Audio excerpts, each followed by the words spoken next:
પ્રભુના આભાર માનું છું. ખરી આ સમય તક પ્રભુએ આપી છે. ખાસ કરીને ડિસ્ટ્રિક્ટના તમામ હોદ્દેદારો, મીડિયા ટીમનો આભાર માનું છું. એક અવસર પ્રભુએ મારા જીવનની અંદર આપ્યો છે કે એક દેવની સુવાર્તા પ્રગટ કરવા માટે. ખાસ કરીને આપણે દેવની સેવાની અંદર છે.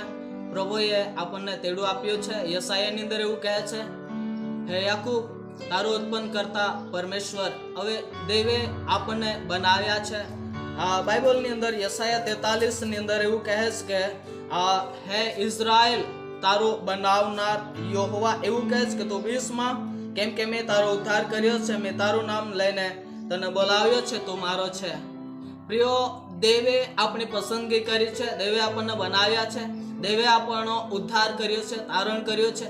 પ્રભુએ આપણને બોલાવ્યા છે તાકે આપણે દેવની સુવાર્તા પ્રગટ કરી શકીએ, દેવની સેવા કરી શકીએ, દેવનો મહિમા પ્રગટ કરી શકીએ, દેવની ઈચ્છા પ્રમાણે ચાલી શકીએ. પ્રિયો, આપણે જોઈ શકીએ કે દેવના વચનની અંદર આ માથીને લખેલી સુવાર્તાની અંદર લખવામાં આવ્યું છે કે જાઓ તમે જગતના ખૂણે ખૂણાની અંદર દરેક વ્યક્તિને મારી સુવાર્તા પ્રગટ કરો અને પિતા પુત્ર પવિત્ર આત્માના નામમાં તેઓને બાપ્તિસ્મા આપતા જાઓ.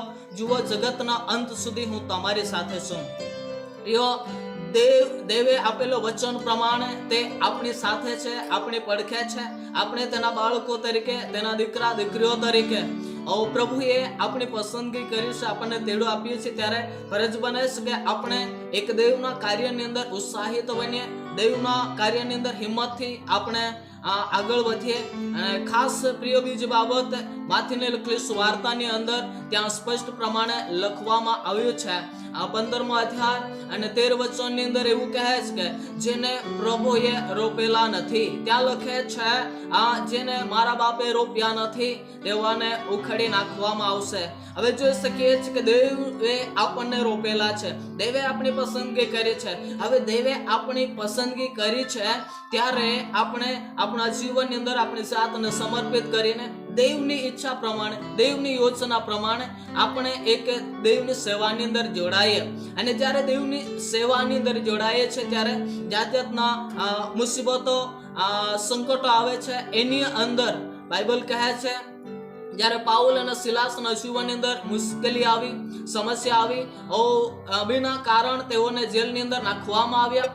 અને તે સમયે પ્રિયો જે કહે છે કે સંકટ હતું છતાં પણ તેઓએ દેવની આરાધના કરી, દેવની સ્તુતિ કરી, દેવની પ્રશંસા કરી. અને ત્યાં આપણે જોઈ શકીએ કે પરમેશ્વરે તેઓના જીવનની અંદર અદ્ભુત કાર્ય કર્યું અને જેલના દરવાજા ખોલી ગયા. તેઓનો જે બંધન હતું તે છૂટી ગયું, બેડીઓથી તેઓનો છુટકારો થયો અને ત્યાં અદ્ભુત દેવનો મહિમા થયો. પ્રિય જોઈ શકીએ કે દેવની સેવાની અંદર છે ત્યારે તરહ તરહના મુસીબતો આપણા જીવનની અંદર આવે છે, પણ દેવનું વચન કહે છે કે પ્રભુએ આપણને રોપેલા છે. અને જો પ્રભુએ આપણને રોપેલા છે તો કોઈ વ્યક્તિ આપણને ઉખેડી શકતો નથી, કાઢી શકતો નથી. આપણી જે દેવની સેવા છે એનામાંથી કોઈ આપણને બહાર કરી શકતો નથી. પ્રિયો, એક બાબત તમને કહેવા માંગુ છું, એક પ્રભુની સેવાની અંદર છે, પ્રભુના કાર્યની અંદર જ્યારે આપણે સાથને આપણે સમર્પિત કરીને જીવી રહ્યા છે ત્યારે સંકટો આવશે, પણ દેવ કહે છે કે હું તમારી સાથે છું, મેં તમને બોલાવ્યા છે, મેં તમને તેડું આપ્યું છે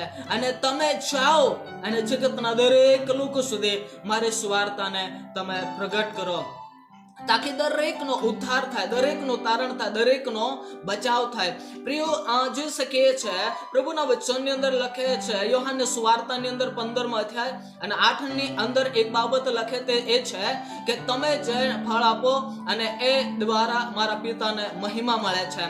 અને પુષ્કળ ફળ આપવા માટે પ્રભુએ આપણી પસંદગી કરી છે, આપણને તેડો આપ્યો છે. અને એ ફળ તો એ છે કે પ્રિયો, દરેક બાબતોની અંદર આપણે દેવનો આદર કરીએ, દેવનું સન્માન કરીએ, દેવનો મહિમા કરીએ, દેવની ઈચ્છા પ્રમાણે ચાલીએ. અને ખાસ કરીને જોઈ શકીએ છે એક પ્રભુના પ્રેમને આ જગતની અંદર વહેતો કરીએ, પ્રભુની ઈચ્છાને આપણે આ જગતની અંદર વહેતો કરીએ, પ્રભુના કાર્યને આ જગતની અંદર આપણે વહેતો કરીએ તાકી દેવની ઈચ્છા મરજી પૂરી થાય. પ્રિયો, આપણે જોઈ શકીએ છીએ ત્યાં યોહાનની અંદર લખવામાં આવ્યું છે તે પ્રમાણે આપણે પોતાની જાતને દેવને આગળ સમર્પિત કરીએ. એ બાબત આપણે જોઈ શકીએ છીએ. પ્રિયો, ઘણી વખત આપણે જોઈએ કે સ્ટેફનના જીવનની અંદર બે રીતના કૃત્યો 7મા અધ્યાયની અંદર આ બાબત લખવામાં આવી છે. 59 વચનથી ત્યાં લખવામાં આવ્યું છે કે સ્ટેફનના જીવનની અંદર એક દેવની સેવા તે કરતો હતો અને એવી સમયે એના જીવનની અંદર મહા મુસીબત સંકટ આવ્યું, પણ એવી સમયે એના જીવનની અંદર પરમેશ્વર પ્રત્યેના જે ફળ હતા, દેવનો જે ડર હતો, દેવની બીક હતી, એના કારણે તેને દેવ સ્વાર્થ પ્રગટ કે સંકટના સમયે તેને પથ્થરે મારવામાં આવ્યો, છતાં પણ તે પોતાના હૃદયથી એવું કહે છે કે હે પિતા, તેઓને ક્ષમા કર, કેમ કે તેઓ જાણતા નથી શું કરી રહ્યા છે.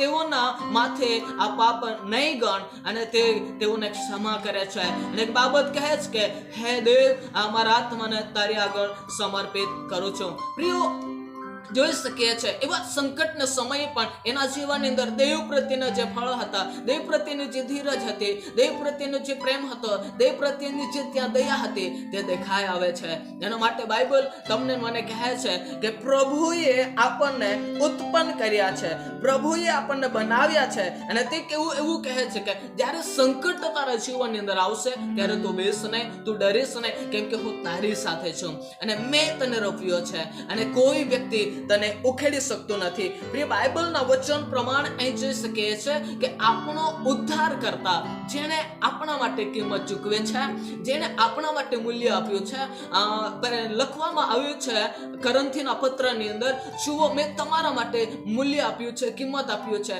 અને શરીર વડે તમે દેવને મહિમા આપો.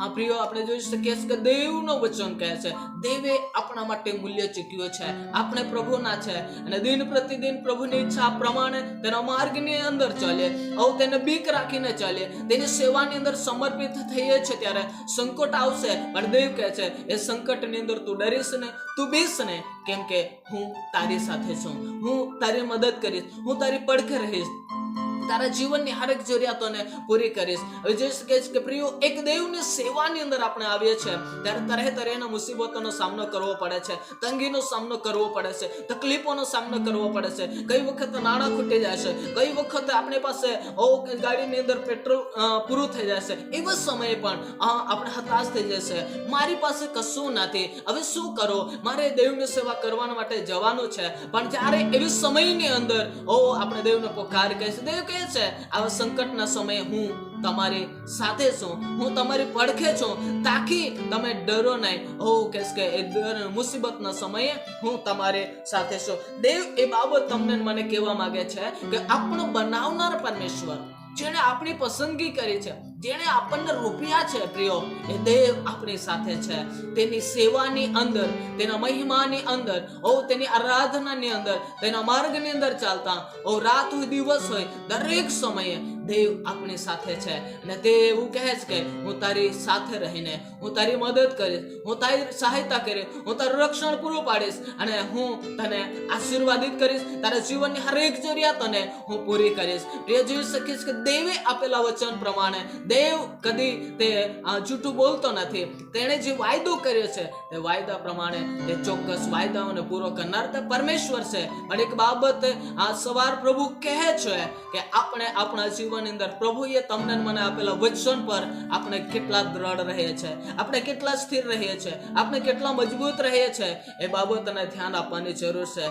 ઘણી વખત આપણને દુઃખી થઈ જાય છે, એક નિરાશ થઈ જાય છે સમસ્યાના કારણે, તકલીફોના કારણે, તંગીના કારણે. પણ પ્રિયો, એ બાબત દેવનું વચન કહે છે આવી સમયે પણ આપણે વિશ્વાસની સાથે, દ્રઢ મજબૂતાઈની સાથે આપણે દેવ પર વિશ્વાસ કરીને, દેવ પર ભરોસો કરીને, દેવ જ્યાં કહી પણ તેની સેવાની અંદર લઈ જાય ત્યાં આપણે તેની સેવાની અંદર જઈએ, તેના મહિમાન માટે જઈએ.